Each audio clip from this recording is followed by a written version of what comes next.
মা প্যাটিস খাবো, টাকা দাও।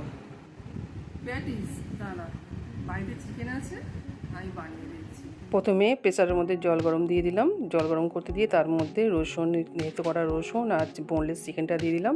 এবারে একটা সিটি দিয়ে চিকেনটাকে সিদ্ধ করে নিলাম। এবার কড়াইতে সাদা তেল, তেলের ওপরে দিয়ে দিলাম পেঁয়াজ কুচো, রসুনের কুচো, আদা আর কাঁচা লঙ্কার কুচো দিয়ে সেই সিদ্ধ করা চিকেনটাকে দিয়ে দিলাম। দিয়ে এবার নেড়ে চেড়ে অল্প লঙ্কার গুঁড়ো আর স্বাদ মতো লবণ আর গোলমরিচের গুঁড়ো দিয়ে দিলাম। এবার এর উপরে ধনেপাতার কুচি ছড়িয়ে দিলাম, দিয়ে সামান্য একটু জল দিয়ে নেড়ে শুকনো করে এইভাবে পুরটা নাবিয়ে নিয়ে এর উপরে দিয়ে দিলাম চাট মশলার গুঁড়ো।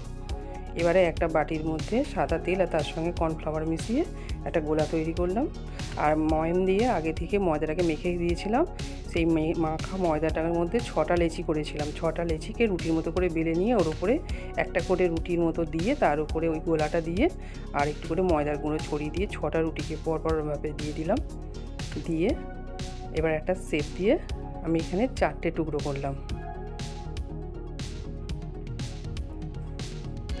4টে টুকরো করে মাঝখানে সেই পুরটাকে দিয়ে ধারে জল দিয়ে একটু সিল করে এবারে ওটাকে মুড়ে দিলাম, দিয়ে এভাবে তেলের উপরে ভেজে নিলাম। তো বন্ধুরা, কেমন লাগলো অবশ্যই আমাকে কমেন্ট করে জানাবেন, আর পারলে চ্যানেলটিকে সাবস্ক্রাইব করবেন